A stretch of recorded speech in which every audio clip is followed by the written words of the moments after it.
Good morning.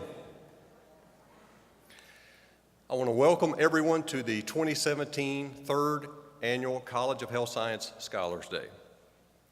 EKU College of Health Sciences Scholars Day is a special event that is held annually to honor our students and faculty mentors in their pursuit of outstanding research, scholarship, and creative endeavors. This event brings together the EKU College of Health Sciences community in support of recognition and understanding of the wide spectrum of research disciplines in which our students and faculty are involved as they pursue those creative, academic, and scholarly achievements. Each student presenter has worked with a faculty member over the past year, and today you will see their efforts coming to fruition in their final presentations. We believe that the research skills learned during this process will assist our students throughout their professional career. Our theme this year is Shaping and Improving Well-Being. Today we celebrate 200 students who are presenting today in 125 individual research projects. That deserves a round of applause.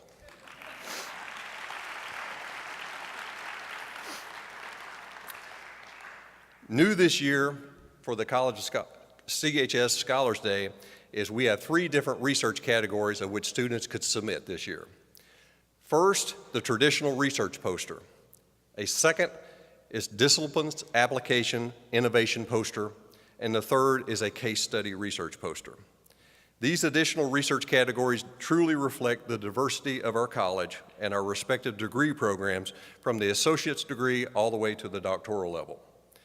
Within the College of Health Sciences, we are blessed with many departments. Our departments are associate degree nursing, baccalaureate and graduate nursing, environmental health science and medical laboratory science, exercise and sport science, family and consumer sciences, health promotion and administration, occupational science and occupational therapy, and recreation and park administration. The EKU College of Health Sciences is extremely fortunate to have the leadership of Dr. Deborah Whitehouse as our dean. It is her vision and her unwavering support that created the EKU CHS Scholars Day 3 years ago. Dr. Whitehouse, please stand and be recognized.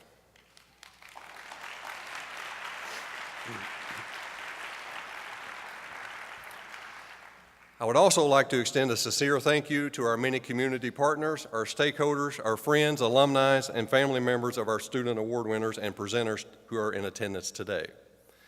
I would also be remiss if I did not introduce 2 special guests to us today. First, Dr. Michael Benson, EKU President. Dr. Benson.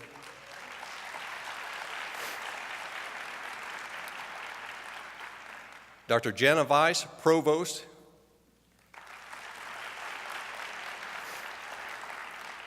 Again, Dr. Weiss, we will miss you upon your retirement, and we sincerely thank you for all of your support for the College of Health Science. President Benson, you've been here many times, and again, we thank you for your continued support. At this time, I would like to introduce Reglena Salmons to the stage. She will be introducing the members of the CHS Scholars Day Committee. We would be remiss if we did not recognize all of our dedicated members of this 2016-17 CHS Scholars Day Committee.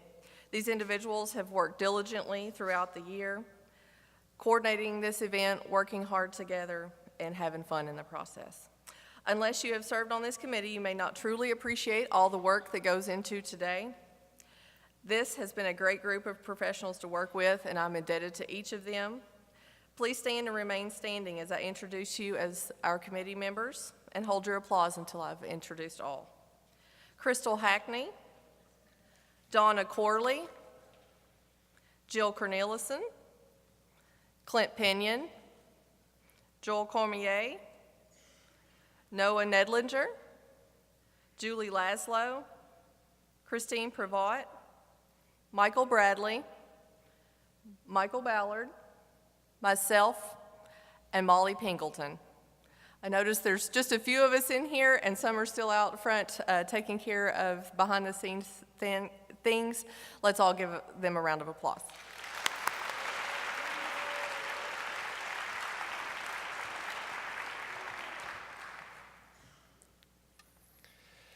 We have a very robust schedule today. As you know, we have a keynote speaker and address coming up momentarily.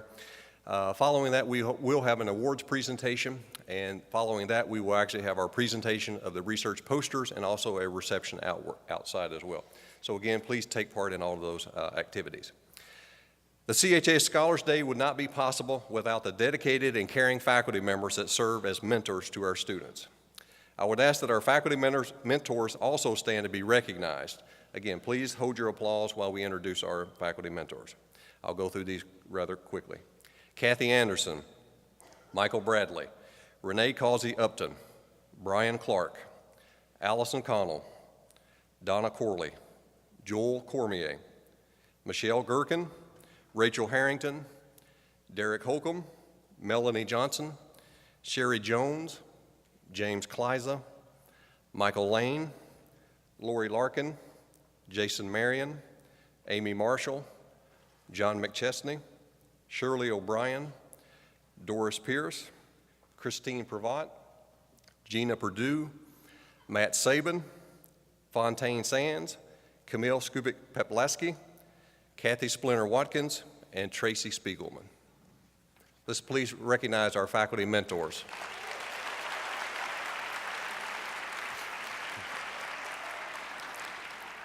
And since we've introduced almost everyone here in the auditorium, at this time I would like to have all of our student poster presenters or co-authors please stand to be recognized, because you are why we are here today.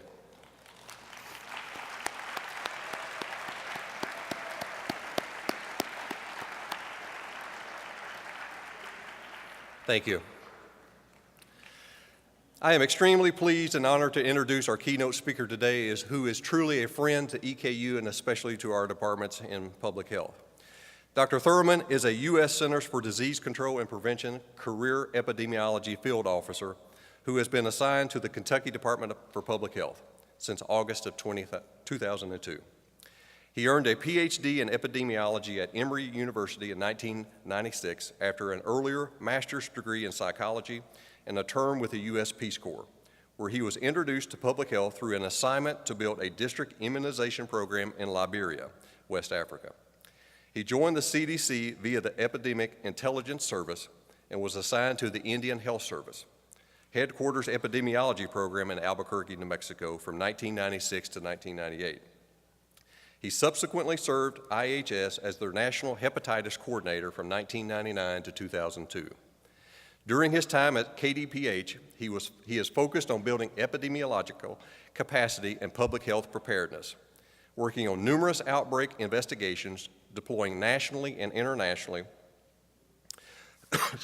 with the USPS for public health responses, and mentoring students, fellow officers, and colleagues in public health.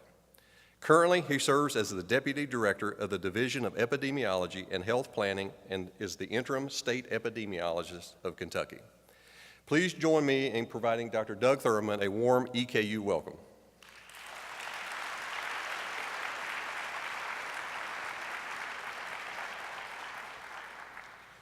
Got to shorten things up here a little bit. Well, good morning, everyone. It's great to see you. I can't see you very well, but it's great to see you. Thank you to Michael, Dr. Ballard, for inviting me and for welcoming me here this morning. This is really a great event. I've never been to this before, so it's kind of exciting for me, too. So let's get started. All right, good. So let me see a show of hands. How many people were at KPHA last week? All right, quite a few of you. How many were there for the awards luncheon?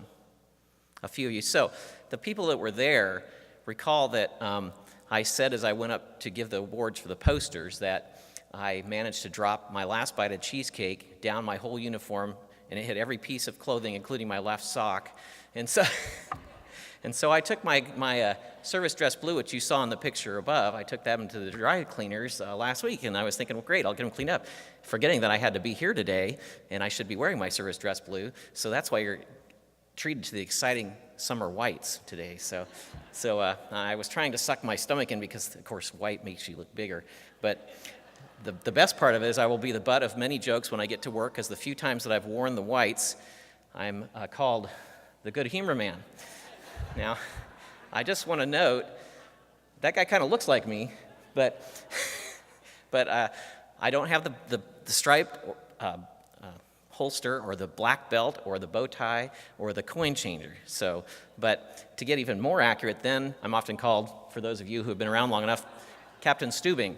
So I don't know if any of you seen, all you young folks have seen the reruns of Love Boat on Me TV, but Captain Stubing comes to mind when you wear these whites. So do I have a monitor I can look at, or do I need to look up? I'm going to have to look up a lot. Okay, so what I want to talk about today is, what do you want to be when you grow up? And there's a lot of things that I've learned over the years that I think are very important. And I'm going to have to keep looking up because I've done this presentation before, but not that often. I don't have a way to see the slide, so I'm going to keep turning away from you. So first of all, my first advice is don't grow up. You know, there's a lot of exciting things to do in life, and you should do the things you're excited about. Okay, so if you want to do those, you also look for the things you're good at. Those are the things that you're going to be really successful at if you're excited about it and you're good at. Now, that may not be what you want to do because it doesn't make enough money. But I tell you, if you're doing something you really want to do, it probably will make enough money and you'll probably enjoy it. So another thing is to go where you're led, and don't be afraid to veer off the path, and I'm going to talk about that a little bit. Oftentimes, you don't get taken in the direction you thought you were going to go in. And I'm going to give an example of that from my life. And so that's the kind of thing that it's hard to be led sometimes because you don't want to be led. You want to go the direction you think is the right way. But sometimes that's not the direction that is meant for you or you're supposed to go. And you'll find out later on that it actually was meant to go the other direction. Another thing is apply all that you've learned from before to the things you're doing later on. And the Liberian Peppa example is not your grandpa, your papa, or your Peppa or anything. It's pepper, hot pepper. And it was something I learned in Peace Corps. I was in a village where I got sick all the time. When I got in the Peace Corps, I was probably one of the sickest volunteers that was there. I had Shigella, which is bacterial dysentery, within about a week of getting into Liberia. And I was confirmed while I was there with E. coli and salmonella and malaria. And so I had a great 2 years in Liberia with being in the outhouse very frequently with all the cockroaches. But I had a Fula couple who cooked for me. And they were, the Fulani people are in sub-Saharan Africa. They're basically merchants who go around and do a lot of different things to make money. And they were basically the poorest people in our village, but they lived right behind me, so they cooked food for me because I was terrible at cooking Liberian food. And I always got sick. I kept getting sick. And Walter, the PA, the physician's assistant that worked in the Peace Corps office, I'd come in every month with the next case of diarrhea, and he'd say, "Let me see, Mr. Thurman." He'd say, let me see here. February, diarrhea. March, diarrhea. April, diarrhea. And what are you coming for today? And so I would say, well, I've got diarrhea again. So Fula Musu, who was the woman who cooked the food for me, I went and checked out what she was doing because Liberian food is like cooked rice and cooked greens with meat in it, things like that. Really cooked down, so there's really nothing in it that's going to survive that's going to make you sick. So I couldn't figure out why I kept getting sick. So I thought maybe it's the plates they're using. They'd bring the food in a big bowl in their plate, and I thought, well, those are washed with creek water, so probably contaminated. So I gave her my plates that I had filtered water, and I washed them myself. So I said, well, try these Fula Musu, try these plates so that we can see if that'll help me not to get sick. And so she did, and I still got sick. And so I finally went over to her place, and I sat and watched her make dinner one time just to see exactly what she did. Now, some of you may have heard this story if you were in one of the epi classes, Dr. Bryden's class. But I watched her making the food, and she did everything perfectly. The rice was totally boiled down and cooked, and it was put in a pot that, I would never be eating off the edges, so I wouldn't be getting the dirty stuff. And boiled down all the greens, put the meat in. It was all cooked really well. Put that on the rice. Everything looked great. But then she took my clean plate, and she took a bucket of water, and she splashed water on it to clean it off so it would be clean for me. And so then I got the aha moment of, that's what's happening every time I'm getting my food, is they're putting it on a plate that they've just splashed creek water, and this is the creek where everyone bathes, washes their clothes, goes pee, goes poo, everything. So not a good place to get your water from, but that's all they had in that village. And so I said to her, "Oh, Fula Musu, you can't rinse it with water." She said, "Why not? Mr. Doug, I tried to make it clean." Oh, so I said, "Well, you're trying to make it clean, but what you're doing is you're putting on water, and the water has germs on it." She says, "What germs?" She says, "I drink water all the time. I never get sick." And I says, "Yeah, but Musa, you're a strong African woman. You've been eating these things all your life. It doesn't make you sick. I'm a weak American. I don't have these germs. And she says, what germs are you talking about? I said, what germs? And I said, in Liberia, they use hot pepper for everything. The food is very, very hot.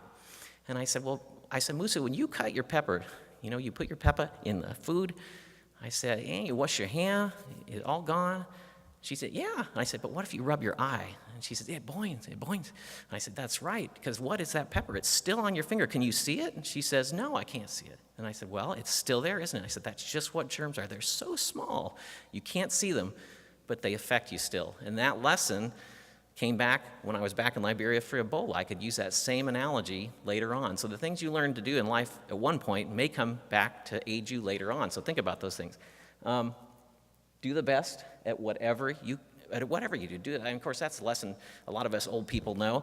If you do the best at whatever you do, it's probably going to turn out well right then, but it's also going to help you down the road because people are going to see that you're doing a good job and you're trying your best. It's worth making that effort.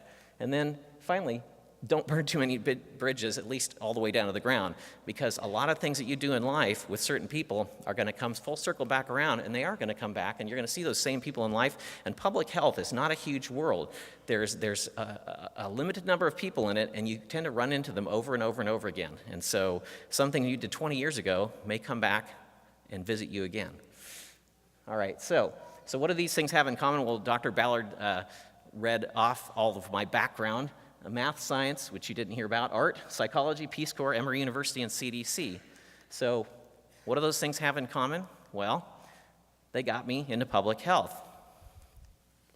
So this is my example of veering off the path. So I was great at math and statistics when I was high school. I was like a whiz. I got A's in all my math classes and statistics and stuff like that. And so I thought, great, I'm going to be an engineer. I didn't really care what I did. I just thought, I got to do something in life. So I thought, I'll be an engineer because I'm good at math and statistics. So I went to Central Washington University and started taking calculus and linear algebra and all those great classes. And I got to my second quarter. We had quarters, not semesters, and I started flunking my calculus tests. Well, I thought, what is going on? Because I understood the material, but I couldn't pass a test. I was getting a D and then an F and then a D, and I was like, geez. And at the time, I happened to be taking some art classes. I was actually doing pretty good at art. And I thought, geez, if there are junior colleges all across the country, and there's people like me all taking math, calculus classes, things like that, and they're all doing okay, and then there's real universities, how am I going to be an engineer? Because there's all those thousands and thousands of people to compete against. There's no way I can be an engineer. But I'm doing pretty good at art. And so I really prayed about it. I thought, okay, God, please let me know what I should be doing. And all my friends wanted to go to Central Washington University. I was actually at junior college. I said Central, mistake a second ago. It was Wenatchee Valley Community College is where I started. A lot of my friends wanted to go to Central Washington University. Well, it had like the 12th ranking art program in the country at the time. I thought, well, maybe that's meant to be. And so I decided to go to Central Washington University. Guess what happened on the next calculus test? I aced it. I got 100%, and everybody else got C's because it was the hardest test of that quarter. And so I took that as a sign I was doing the right thing. I'd made the decision to change, and then I was freed up, and I finished calculus that quarter, did the next quarter, did linear algebra, got A's and everything. After that, I only got a C that second quarter, though, because of those bad grades I got, so I just drug it back up to a C. Anyway, so I went to Central Washington University for art. Well, at Central, the art program was nuts. They hated anything you did traditional. If you wanted to do a sculpture or a nice painting, they slapped your hand and they threw paint at you. So you just had to do bizarre art. And I don't know if your art program is that way here. It's not in your college, but they had a big mural on the wall in the hallway. And it looked as if someone had just taken buckets of paint and thrown it at the wall. And that was their example of art. I said, geez, if that's what I have to do for art, I don't want to do art. But in the meantime, I had to support myself, so I got a job as a living group advisor, a residence hall assistant. And I loved it, but you were required to take a psychology class. Well, I had never wanted to take a psychology class because I thought, I'm going to find out how nuts I really am, so that's verboten. Well, I had to for this job, so I took a psychology class. Well, guess what? I found out I actually really liked psychology, and guess what? It uses math and statistics. So it kind of came together. So I ended up getting my bachelor's degree in psychology, something I'd never intended to do. I was going to be an engineer, then I was going to be an artist. Well, then I became a psychologist. And when I finished that degree, I didn't know what to really do, but my best friend had got a degree in psychology, and he decided to go on for a master's degree. So I thought, well, what the heck? I might as well go on for a master's degree. So I got into the master's program in counseling. Well, in counseling, you do a lot of touchy-feely stuff and talking to people, which is great. I love working with people, too. So I've got this math and statistics side and this working with people side. But in psychology, it's tough to do both because it's tough to have a research career in counseling, so you kind of have to go one way or the other. And I was very schizophrenic. I did counseling, but I did my thesis on a rat research project. So I was dealing with rats in a rat lab while I was doing counseling. And so I thought, well, I'd like to do psychology, but it's not really completely satisfying me, but I want to see the rest of the world. So I decided I'm going to try and get into the Peace Corps. Well, so I first got assigned to go to Micronesia, and I went to the staging event where I did meet my future wife. Do I say that? Yes, but I met my future wife at the staging event in Luray, Virginia, to go to Micronesia, and then I decided not to go. Now, I didn't know she was going to be my future wife, obviously, and all I did was talk about my current girlfriend during that whole week, so that's all she heard about, which she still brings up to this day. But I didn't go and got reassigned to go to Liberia in West Africa, and I got put in the Combating Childhood Communicable Diseases Project, CCCD, CCCD, and that is basically a program by the World Health Organization, the expanded program on immunization, to get a place up and running on immunization so that they've got all the people in the villages immunized. And so I went to Africa to do that. There was 200 hours of public health training, and I met 3 people. Stan Foster, who was our project officer the first year, and he was one of the smallpox eradication icons. We got rid of smallpox in the world. He was one of the guys who really did that for CDC. He spent a lot of time in Africa, and he's this gnarly old guy, and he at the time I knew him, he was like, I'd love to just live in Africa in a shack, but my wife won't do it, but then Barbara Maciak came as our second project officer. She had just graduated from Emory University, got her PhD in epidemiology. And then Elaine Flagg came, who was working on her PhD and collecting her dissertation data, and she ended up at Emory University teaching there. And so meeting those people and learning about epidemiology, which I'd never heard of in my life, I didn't even know what it was, I found out, wow, here's a field where you use math and statistics and you go out and do really cool stuff in the world. You go see the world and work with people and stuff. So I applied to Emory University as soon as I got back to the States, and I just barely got in because that was the second year of their PhD program, and I'm actually reasonably smart. I got a good score on my GRE, but they were such a popular program. The next year, they raised the GRE cutoff way above where I got, so I wouldn't have got in 1 year later because it wouldn't have happened. And so they were just taking geniuses after that. So I got in, and of course, Emory University is right next to CDC, so during my PhD program, I did an influenza and electromagnetic field non-Hodgkin's lymphoma project with CDC, and then I did a fellowship at the Developmental Disabilities Program right after that as I was finishing up my PhD. And then I got into what's called the Epidemic Intelligence Service, the EIS, and that's really a program to work, I think I talk about it in a second here. It's a program to really teach field outbreak investigation. I did a couple of projects, one on racial misclassification in sexually transmitted disease data in Indians, American Indians in Oklahoma, and Shigella hepatitis A outbreaks. And then I worked at the University of New Mexico Center for Health Promotion Disease Prevention, CHIP-DIP, for 1 year, and then got to be the Indian Health Service National Hepatitis Coordinator after that before I came to Kentucky. And that's what I came here for, is to be a career epidemiology field officer, and that's where you see me now. And so I got led through this whole pathway into public health that didn't just follow a normal course. And so when students talk to me and they say, I'm so distraught because I don't know which way to go, I'm like, just keep going, because you'll find the way. You'll get led there if you trust that there is a way for you. So the CFO program, Career Epidemiology Field Officer Program, is what I am in now, and it was basically created in 2002 after the World Trade Center attack and the anthrax mailings to address the critical gaps in epidemiologic capacity in the U.S. as part of the Public Health Preparedness Program. And to build epidemiologic capacity was really the biggest thing in public health preparedness. And so they placed people like me, CFOs, in state and municipalities across the country in order to try and build up that capacity. Oop, it's not going. Okay. So a sample of, so there's a whole bunch of things. I'm going to turn this so I can see it real easy. There's a whole bunch of things that we did, that we've done since I've been here. Smallpox eradication program I was involved in really early.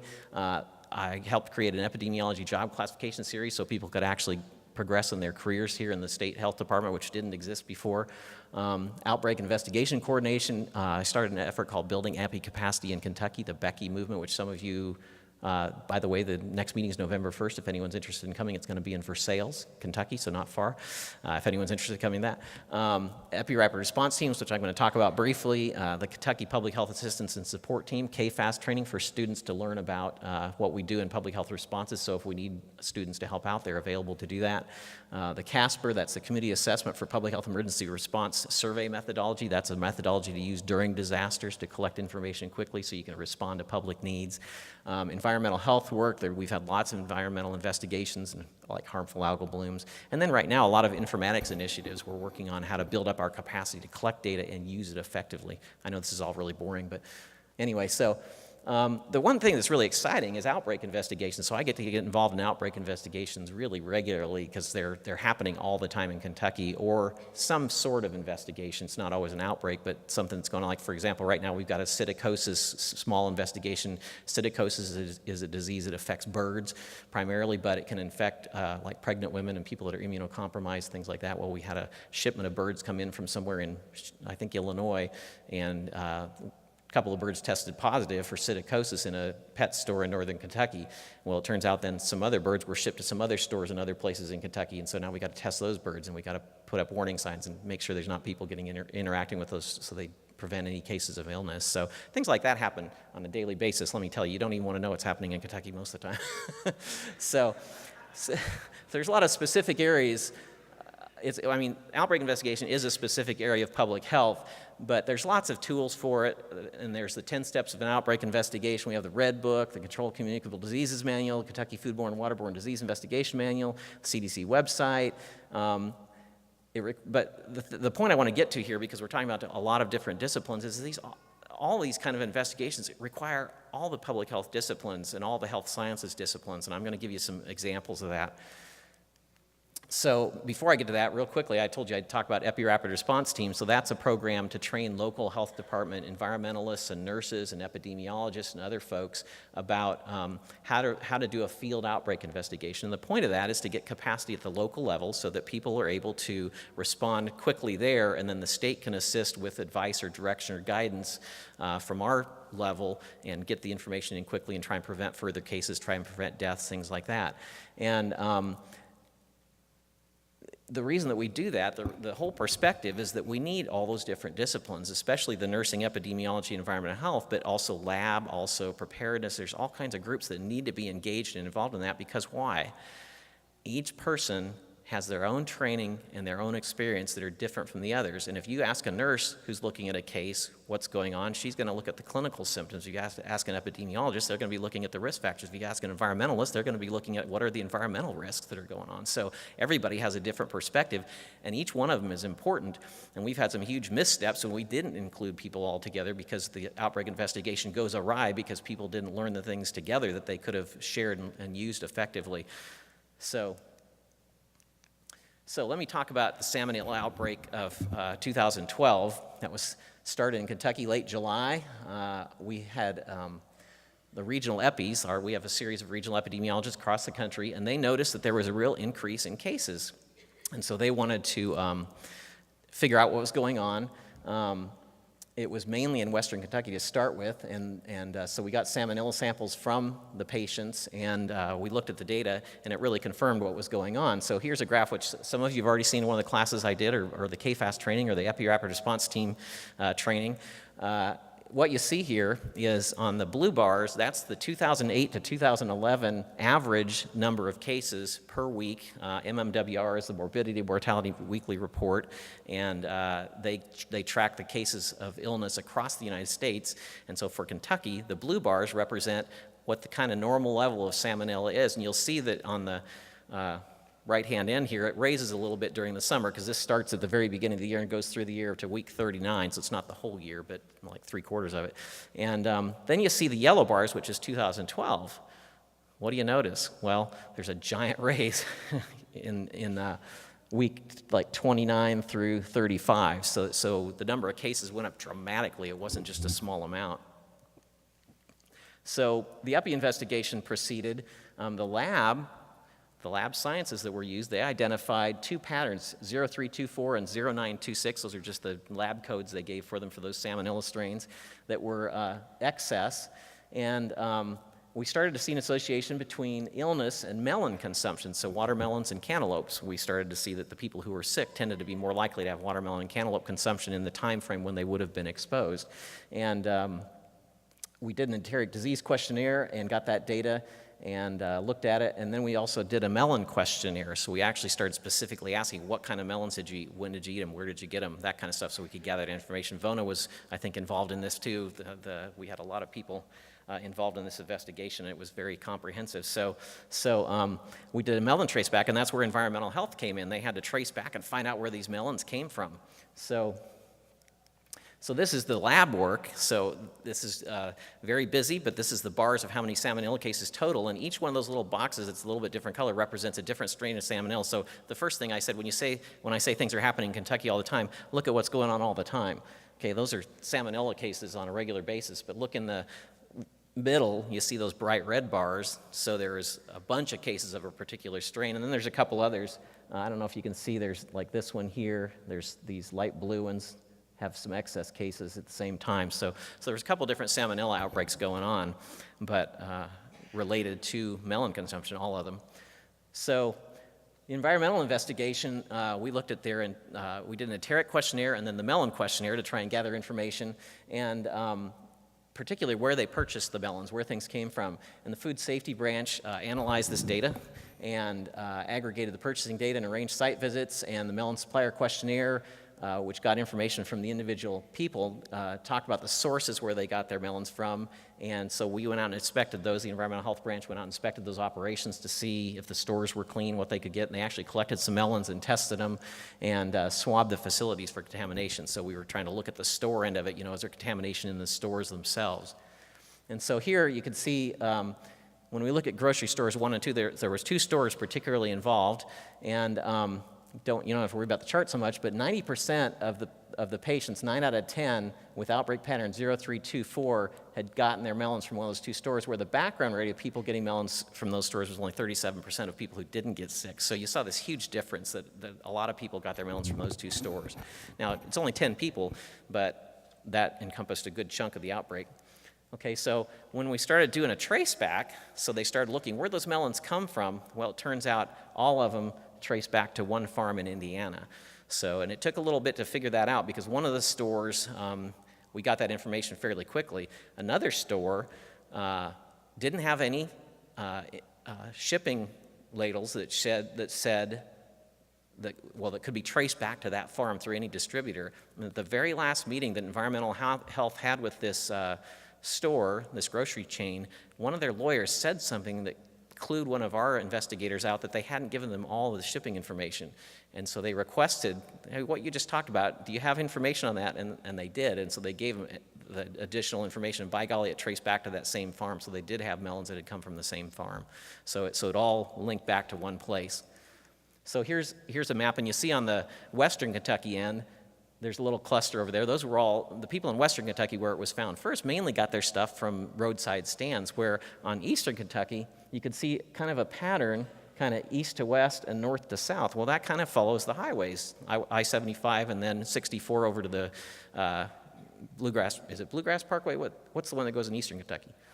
Mountain Parkway. So it kind of followed those. And so we thought maybe, because these stores are associated, maybe there's an association. So we took a look at, and if you map one of the stores out there, well, those stores pretty much cluster around where the cases were showing up and stuff. So that helped aid us in that investigation. So my point in bringing all this up is, look at all the disciplines that were involved in this investigation. There was even people doing GIS. There was the samples that needed to be collected and tested, the lab work, the nursing, the clinical people that diagnosed the symptoms, all that kind of stuff. So many different things, the epidemiologists, the environmental health doing the traceback investigation. So every discipline gets involved in one way or another in these kinds of investigations, and it's exciting stuff.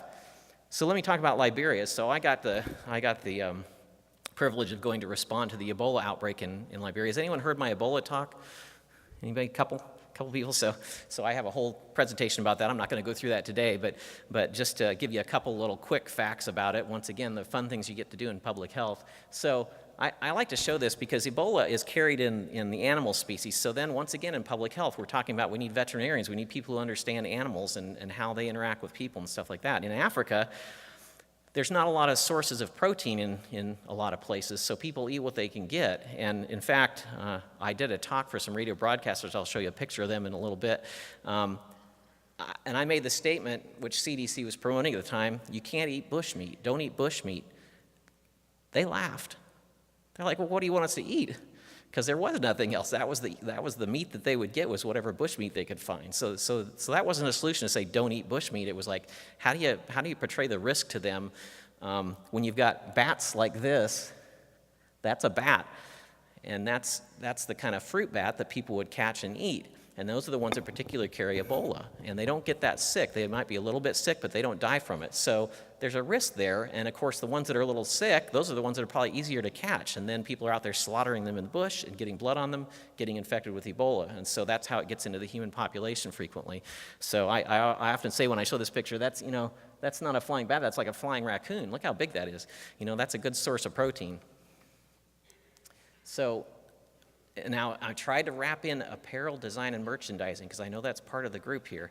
But one of the important things, now I know you guys don't work on health kinds of apparel, but that's one of the important things, believe it or not, with public health. So when we're in the hot zone going in, you have to know exactly what you're doing, exactly what you're wearing, and how to take it on, how to put it on, how to take it off, donning and doffing, and it's got to be perfect because with a disease like Ebola, if it's not perfect, you're going to get it. And that's what happened to those two nurses in Dallas, Texas that got it from the guy that was infected that got sick here in the United States. They were wearing stuff they weren't familiar with, and they didn't follow exactly proper procedures, and they infected themselves. Fortunately, they both lived, and they got through it. But that kind of stuff is really important. And here in this picture, you see this is at an Ebola treatment unit, and this is the cleaning area. See, this guy's got just a few things on. He's not going in the hot zone. He's just in charge of cleaning. See, there's a bunch of the gowns hanging up to dry. There's a washing machine right there. There's some other gowns over here. They've got stuff on the fence, and buckets of chlorinated water all over the place. And then over here, this is actually coming out of the hot zone. I don't know how well you can see it, but there's 3 doorways here, and people come through with all their garb on, and then they do a very, very complicated procedure to make sure they clean that person off each step of the way. So the person has a backpack with chlorinated water on with a sprayer. The person who's coming out of the hot zone comes and stands there, and that man gives him instructions. He says, okay, untie the strings on your face mask. So the guy unties the strings, and then he puts his hand out, and the guy sprays him with chlorinated water. He says, now take your face mask off, put it in the can, puts it over there, then he sprays him again. Then he takes each piece of his clothing off, one piece at a time, while they spray each thing they do so that they don't take any infection out. And Medicine Sans Frontiers, the Doctors Without Borders group, they were perfect at this. They never had a doctor get sick in their compound. Some of the other groups did, but they did a great job.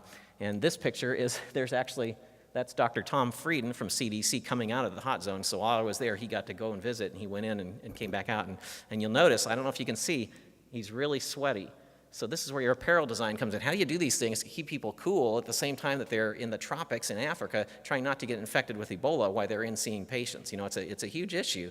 And the man's spraying, at this point, he's still only got his gloves and his face mask, and he's got the gown down around his legs there. He's shimmying it down, trying to get it off. And the funny story I like to tell is I was standing there taking these pictures, and he got done. Well, he did a press conference afterward. He says, the man kept yelling at me. He kept yelling at me, and I had watched what had happened. The gown has a zipper down the front, and it's got a flap over it. Well, the guy was trying to tell him to pull the flap back so he could spray chlorine water on it to make sure that was decontaminated before he unzipped. Well, he kept trying to unzip, and the guy goes, oh, no, every time he did, no. He kept telling him. Dr. Frieden didn't understand Liberian English very well. He didn't really know what the guy was trying to tell him, and so he was having a hard time. But he finally got out of there, and I don't believe he ever got Ebola, so I think it worked. So another aspect of public health, so one of the things I was working on there was the community mobilization, health promotion, social mobilization. How do you get the message out to the Liberians to do the right things? Because when I got there, I was in the early part of the outbreak. I was in August, September of 2014. The outbreak had been smoldering along, but it had finally exploded just before that. So there had been one main round of CDC folks there for a month. I was on the second month. And so our job was to try and figure out what do we do to stop this Ebola outbreak, because it's in a highly populated area in a big city. People are getting infected all over. They're not walking around like zombies falling down at your feet. I only saw a couple dead bodies on the street while I was there, so it wasn't like everywhere. But it was difficult because when someone gets Ebola, they're throwing up, they're having diarrhea, and those body fluids are completely contaminated. And the Liberians, they're going to take care of their family members. They're not going to throw them out on the street and say, I'm not going to touch you or take care of you. They're going to take care of them. Well, then they're going to get body fluids on them. They're going to get sick. And so our job was to figure out how to change that. Like I said, when I got there was tons of messaging. If you turn on the radio any time of day, there was messages about Ebola. Don't touch dead bodies. Don't touch body fluids. Don't get blood on you. All these messages. Newspaper articles. It was just incessant, but nobody was doing it. They were still doing the things that were getting them infected. So the question was, how do we get to those people and get the message to them? And so part of what we did was start working on changing the messaging, because a lot of the stuff was saying, don't eat bushmeat. Well, that's where it started, but that wasn't how people were getting it anymore. Bushmeat wasn't a risk factor for the general population in Monrovia. It was other people that were sick. Another thing we worked on was a general community health volunteer training. I'm going to talk about that. And then I was doing presentations. I was doing presentations with different groups to try and help them to understand what was going on. Well, my first presentation I did was with some radio broadcasters. And I talked about that earlier. This is where I really learned what needed to be done. These radio broadcasters were just average Liberians who spoke on the radio. They were in Kakata, which is a little north of Monrovia, about an hour and a half north of Monrovia. So I went and agreed to do a talk to them. So I started telling them all about Ebola. And lo and behold, those guys actually had great questions, which said to me they understood what I was talking about. But they didn't understand it before I got there because they just had that same messaging. They had to ask those questions. Well, why? Why don't mosquitoes carry it? Why does blood carry it? Why can't you touch poo-poo and pee-pee and things like that? You know, it's like, why can't you do these things? And so I had to explain how it happened. When they got it, they got it. And that said to me, the reason people aren't responding is there's nobody there to answer their questions. They're just hearing these messages blasted at them all the time. And so I was working with UNICEF at the time, and they were already coming up with this plan. I just happened to be there at the right time of doing a general community health volunteer training. And there's a general community health volunteers across the whole country, and they wanted to use them to educate people at the village level. And I said, that's great. That's exactly what needs to happen. So I helped them to put this training together. And the first training happened, I think, the day before I left Liberia. And in this picture here, a lady is demonstrating how to put on basically Walmart shopping bags on your arms and double bagging yourself so you can clean stuff up without getting it on your skin and getting infected, and how you take them off carefully. And you even see this bucket over here is a bucket of chlorine water. It has a spigot on the other side, how they could take it off and wash their hands, wash the bags off, and then wash their hands each step of the way like they did in the Ebola treatment unit, so that people could learn to take care of their loved ones without getting themselves infected. So communications, how do you communicate with people in a different language structure than you, a different educational level, a different culture? How do you do those things? All that stuff goes into public health and the things that we do. And I just wanted to show you this. So this is the epi curve. So I was there right here, August to September, and you see those trainings were done right around here, and look at the level come down. Liberia was the first country to really start dropping, and then the other countries went after that. So I credit that community health volunteer training, not myself. I was just a little cog in the wheel of doing that stuff, but I think that was what made the difference in Liberia and then was replicated in those other countries. And now my last example is in Nigeria. So in 2010, I got to go to Nigeria for an acute lead poisoning outbreak that they had there. It was March 29. Let me turn around again so I can see the slide. The Doctors Without Borders, MSF, reported an increase in the child deaths in Zamfara district in northern Nigeria. The Kuyum and Anka local government areas, the LGAs, had reported this, and lab testing indicated there was lead exposure. And so on May 16th, the CDC sent a team out there, and they targeted 2 towns, Yergalma and Darita, and they saw a lot of patients in those areas, so they really wanted to see what was going on. They initiated a multi-agency response, and they did household surveys. And what they found was that there was a lot of ore processing going on. So what this means is somebody had found gold in the dirt around there, in the ground, in the rocks, and particularly some Chinese people were there who were buying that dirt if the Nigerians would crush it down into small pieces. So these are the operations that were going on in village compounds, in people's homes. They were crushing. You could see these guys pounding with big metal objects and grinding it up in a grinder and then panning the gold out. And so people were doing these operations in their own compounds. And what was happening, what happens when you crush rock? Well, dust goes all over, gets on everything, and then the little kids get get poisoned because they stick their hands in their mouth all the time. Pretty soon they've got a toxic level of lead in their body. And I believe around 163 children died in this outbreak. Now, I came at the end of that. So the initial findings was the ore mining and processing was really the problem. 100% of the children they tested in that first wave had elevated lead, 100%. There wasn't any kid that didn't have elevated lead levels. The household soil levels were very high. In Yergalma, 98% of the compounds were greater than 400 parts per million, which is the highest recommended dose for where kids are present, and Dorita had 74% of compounds, so they concluded that lead poisoning was due to the mining activities and was causing illness and death. So the public health objectives when I came were to characterize the extent of the outbreak, how many villages were affected, what was going on, and to identify and control the mining sites and activities, identify and remediate the contaminated homes and common areas, and then create and implement a health education plan, and then build capacity to address the lead poisoning. So we had a whole bunch of objectives for my team when we got there. So our primary aims were to do scoping assessments, to go out in the villages and find out how much lead was actually there through soil assessment and then through testing children, and then do a house-to-house survey to really characterize what was going on and do blood lead levels in the children less than 5 and soil samples in all the households. So we were going to each village and trying to find these things out. And once again, it took a lot of different expertise. Here's a guy using a soil analyzer. It's a little gun you stick down in the dirt, and it tells you how much heavy metal is in of different types in the actual soil. So it's an X-ray fluorescence machine, and like I said before, 400 parts per million was the maximum amount. Here we collected soil to take back and analyze at the lab, and then we also we're taking blood samples from the children under 5, so doing a whole bunch of different stuff. And you got to have phlebotomists, you got to have people who can do lab work, so that's what we were doing in all these villages. This little girl was one of my favorites, so I took her picture. So there were 74 villages we did while I was there to look at all these different things. Now, here we are in Nigeria testing for blood lead levels in a village in the middle of nowhere, you know, and so you got to have all this capacity. We even were doing the lab work in our hotel room. We had a place we set up and did the analyzing. So, and then the household survey. So again, surveying is another methodology you got to know, is how do we go out and actually survey and gather information accurately and do a good job at that. So my point in all this is how many different areas are involved in any investigation that goes on in public health and the things that we do. So the point we're here today about is scholarship, right? And doing good research and things like that. I looked up the definition of scholarship: academic study or achievement, learning of a high level, the character, qualities, activity, or attainment of a scholar, learning. Scholarship is something you can do at any level of your academic career, and that's my point, is it doesn't matter where you are, if you're at a bachelor's degree, a master's degree, a doctoral degree, in your job later on, before you get to school.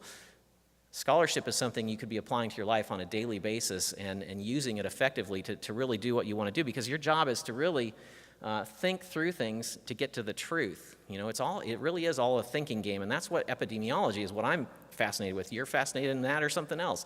But it's a thinking game. It's using your head to get at what the truth is. And one thing I want to talk about that is bias. So I love these couple of quotes from Arthur Conan Doyle with Sherlock Holmes. My point in saying these is that it's not your job to prove what you think is going on. And that's the misconception a lot of us have these days, is we're out there to prove our point or to say, I know what's going on and I'm going to show it. I'm going to find the data to show it. That's not your job. Your job is to find out what really is going on. You may have an idea, and you may test that hypothesis out, but if it doesn't pan out, don't keep pursuing it, trying to make it true when it's not. Try and find out what's really going on.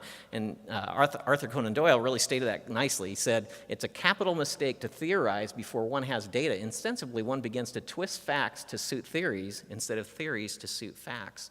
Okay, you need to use the facts to drive where you're going rather than using your theories to drive where the facts are going, because it's very easy to take facts and make them fit into your theories, and they aren't necessarily fitting that way nicely when there's other facts out there. Another way, so I like to say there is objective truth to be found if you're willing to find it. And so the example I like to give is, you know, if you're driving at night and you're driving up a hill and there's a slow truck in front of you, and you look down at the line and it looks like there's a passing line, and you say, well, I'm going to get around this truck, and you pull over, and then right then you see, well, that doesn't look like a dashed line on this side. It looks like it's a solid yellow line, but it was really faded. Okay, so your belief that you had a passing lane didn't make it a passing lane. It just made it a misconception of what was going on, and then a car shows up in front of you in the night, and you have to veer around, which is what happened to me one day. My belief in what was true was not true, okay? It was my conception of it. So getting at what really is true, and I wrote a letter to the judge who fined me for the accident that I had after I smashed the back of this truck up, and I said, you know what, that line looked like it was a dashed line. If you don't fix that, people are gonna make the same mistake. Well, by golly, the next time I went there, they painted the lines and put reflectors in and done a bunch of stuff to fix that road. But there is objective truth. It doesn't matter what you believe, it matters what's really out there. And another thing that Arthur Conan Doyle said is, how often have I said to you that when you have eliminated the impossible, whatever remains, however improbable, must be the truth. And we find that in public health all the time. Things that we don't think are going on are what's really going on. A good example of that is when I was back in the EIS program, there was an investigation of E. coli with spinach leaves, and we had never seen E. coli in a vegetable matter ever in the past, and yet it seemed like that was what was happening. And so they followed the facts, and they took the spinach out of this field. Apparently cows or deer were pooping in this field. They took the spinach, they washed it, tested all the water, no E. coli. Then they ground it up, and guess what they found?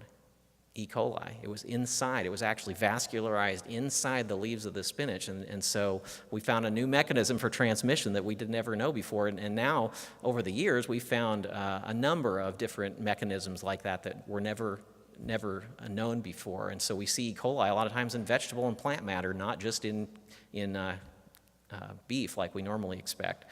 So my last slide is be a Boy Scout. So I'm an assistant scoutmaster for my son's troop. They're gonna age out this year. They're gonna turn 18, so they'll be out of Boy Scouts. But there's a lot of good stuff in Boy Scouts.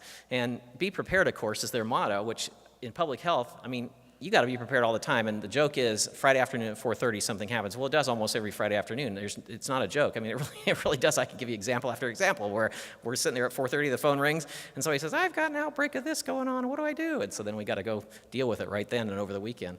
So be prepared. Be ready for the unexpected. Listen to those who have been there. So there's a lot of people who've learned and done things. They're the people who can give you a lot of advice on how to do things and where to go and what to look for and to be cautious about what you're doing sometimes and not just jump to conclusions. And, of course, the whole oath, the trustworthy, loyal, helpful, friendly, courteous, kind, obedient, cheerful, thrifty, brave, clean, and reverent, that's going to serve you well if you do that kind of stuff in life. Let me tell you right now, if you do those things, it's going to get you far. But there's lots of opportunities in public health, in life, and where you're going. So be open to those opportunities. Don't jump at things that are silly, but look at the possibilities. And like I said, it's a thinking game. Think how you can get to where you want to get and do the things you want to do and enjoy life and do them to the fullest, because you're going to have a good life doing that kind of stuff and following all these little guidelines. So that's all I've got. That's such an exciting talk. But I just want to thank you all. And I don't know if we're doing questions, Dr. Ballard. Okay, so I'd be happy to answer any questions. Do we have any questions from anyone in the audience? All right.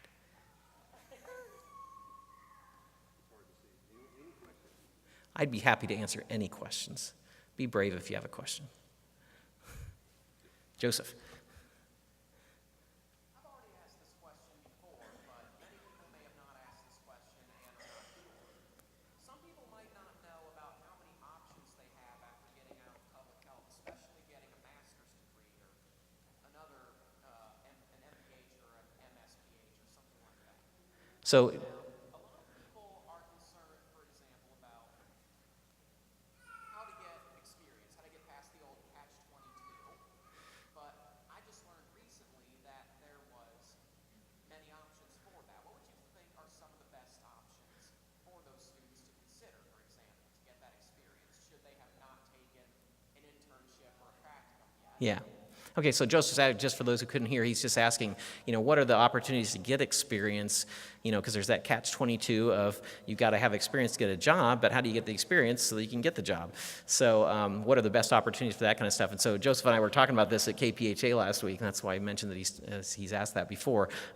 There's a lot of different fellowships available through the Council of State and Territorial Epidemiologists, through the CDC, through different organizations, the Association of Teachers of Preventive Medicine, the Association of Schools of Public Health. You kind of have to search those out and look for them. I don't know if your school advisors know about all those, but a lot of them them. One at the CDC, the Public Health Associate Program, actually only requires a bachelor's degree. Now, a lot of folks that apply for it have a master's degree because that's a good route to get some experience, and it's very competitive. But that gives you a 3-year fellowship in public health at CDC. You'll do 1 year at CDC and 2 years out in the field. Council State and Territorial Epidemiologist has an applied epidemiology fellowship. And health informatics. Now, let me tell you, health informatics is a huge area that's growing now and that we really need in public health because we have a lot of data and not a lot of good ways to integrate it, to make the different siloed data systems work together. And so that's a huge area that we're struggling with right now, is how do we put these things together? And especially in Kentucky, we've got our new Kentucky Health Information Exchange to make clinical data available between different programs, but yet for public health, we don't have a good way to access that data, so we're looking at that. So anyway, Applied Public Health Informatics Fellowship, Health Systems Integration Program Fellowship, a bunch of different opportunities like that. So I would look for fellowships, look for experiences through internships if you can get those, practicum placements. If there's ways to just do lower level jobs to get experience, you get in there and get your foot in the door and do a job that's maybe not exactly what you want to do, but you learn more about what's going on, get your foot in the door, that's great. Like I did Peace Corps, great experience, really tough. It's the toughest job you'll ever love. That's their advertisement, but it really is. It's an exciting thing that you get to go overseas and live in a real rudimentary environment and learn how to be effective in those kind of settings. Anything you can do to get that experience, to get experience at different things like that is going to aid you in getting jobs later on. So I don't know if that was everything you were thinking about, Joseph. I can't remember all the things we talked about. So. All right. Anybody else? Let us out of here. Okay. Okay. All right.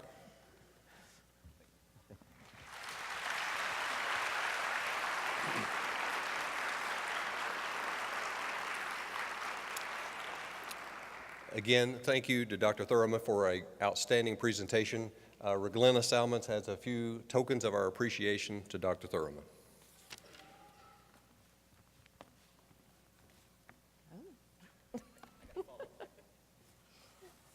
We do have 2 pieces of gifts, swag, you might say. Some health sciences token of our appreciation. Thank you very much. As well.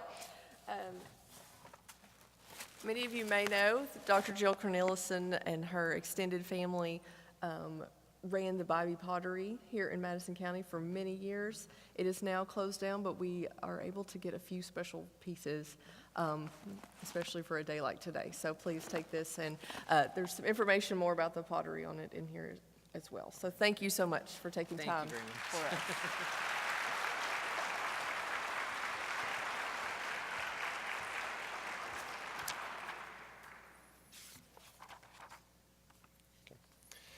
A couple other guests that I would like to introduce momentarily prior to our awards presentation.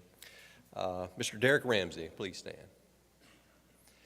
Mr. Ramsey is our current Secretary of Labor for the state of Kentucky. Mr. Ramsey is also an EKU alumnus. Mr. Ramsey, thank you for joining us today.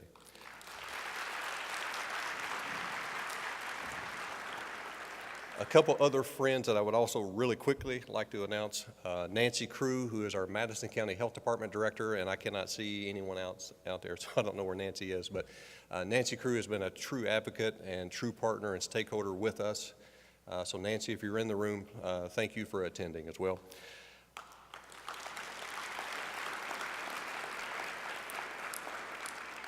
Three other individuals, Dr. Lonnie Davis, a longtime friend of the College of Health Sciences, Dr. Don Calitri, also a longtime friend to the College of Health Sciences, and Dr. David Coleman, the EKU Honors Director.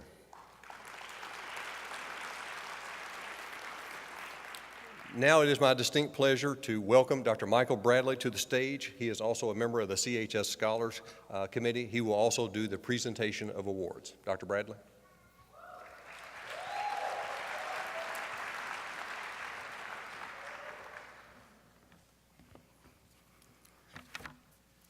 Thank you. Each department has selected one outstanding undergraduate poster and one outstanding graduate student poster.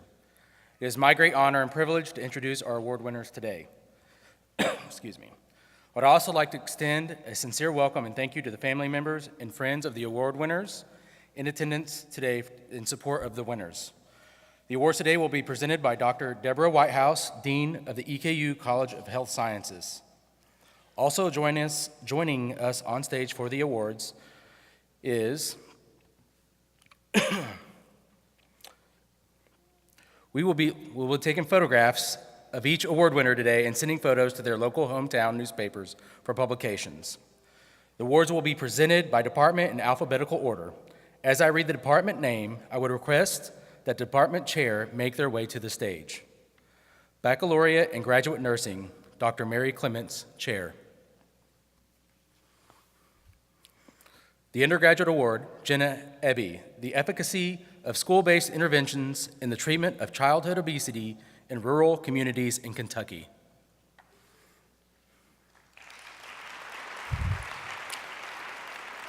The Graduate Award, Carrie Purcell New, educating an interprofessional team in a rural Kentucky hospital on simulation process.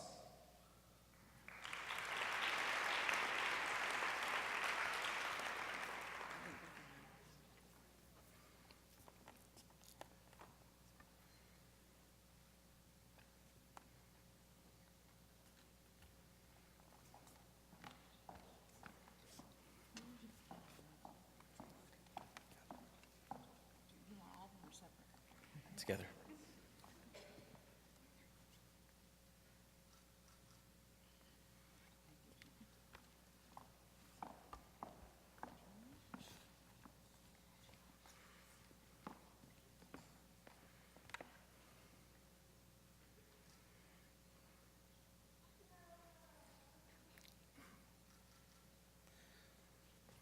Environmental Health Science and Medical Lab Science, Ms. Vanya Grable, Chair.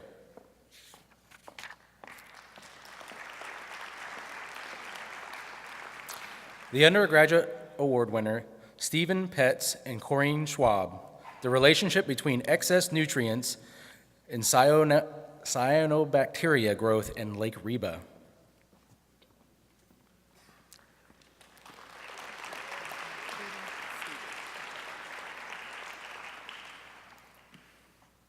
The Graduate Student Award is Amos Kosge, Antibiotic Resistance in Milk.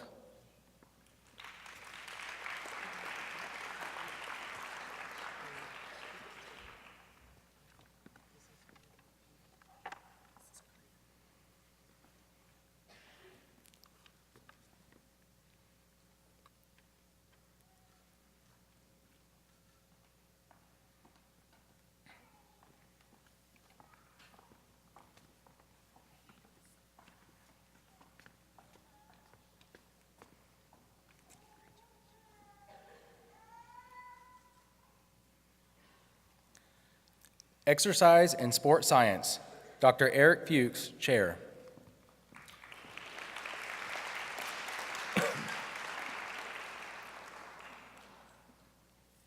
The Undergraduate Student winner, Alyssa Davis, Performing Arts Medicine and Impact Among Dancers.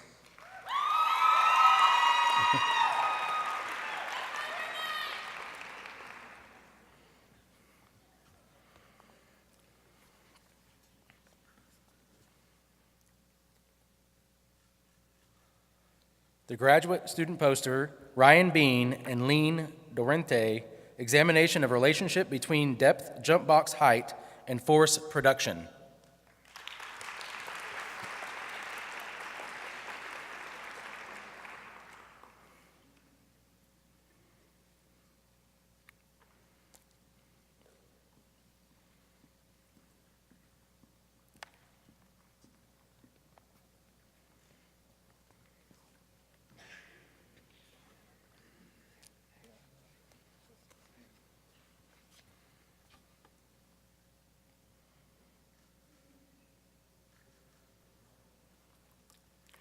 Family and Consumer Sciences, Dr. Dana Bush, Chair.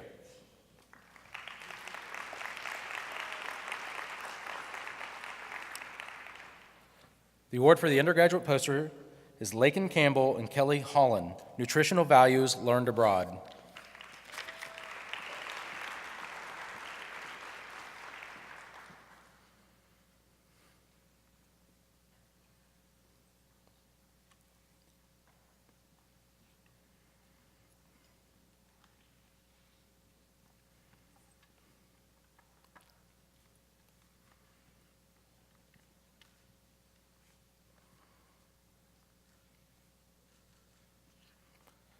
The graduate poster, Anissa Wood, The Influence of On versus Off-Campus Living on Diet Quality Among Kentucky College Students.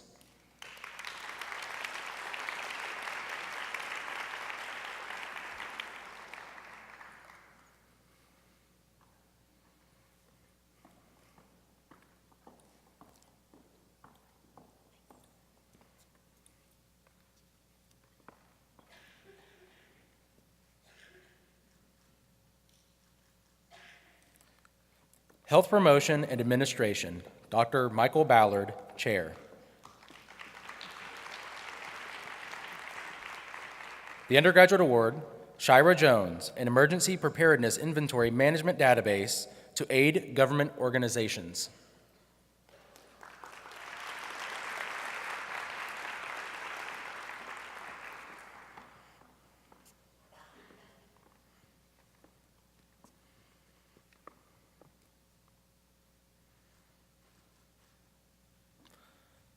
The Graduate Poster Award, Anna Murer, for the good of whom?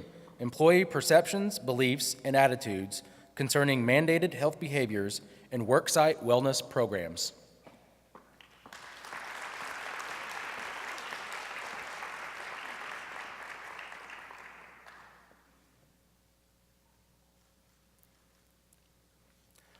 Occupational Science and Occupational Therapy, Dr. Colleen Schneck, Chair.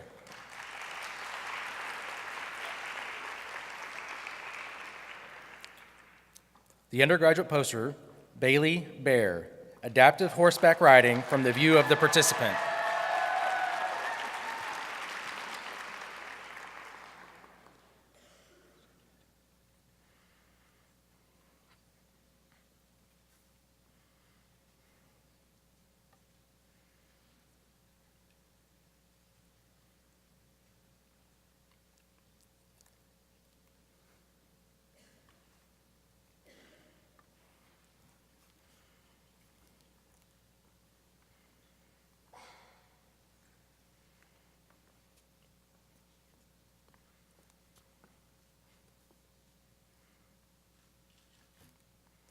The graduate poster winner, Emily Eicher, Sarah Durham, and Emily Coleman, Exploring a Movement Program for Children with Sensory Motor Deficits.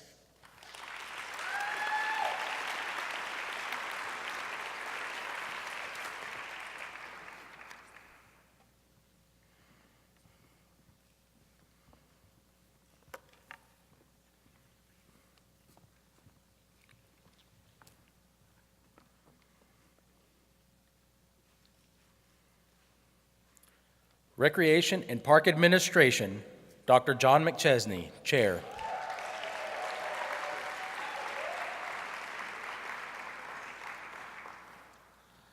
The undergraduate poster winner, Victoria Tori Beckman, How Recreation-Based Activities Benefit People with Limb Differences.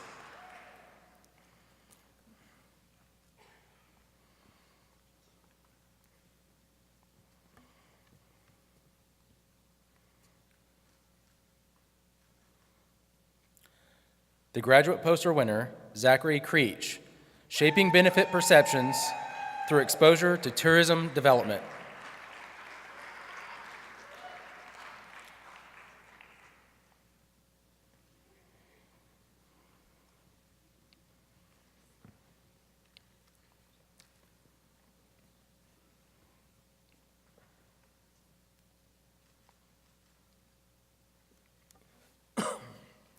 Congratulations to all our award winners from the respective departments within the EKU College of Health Sciences.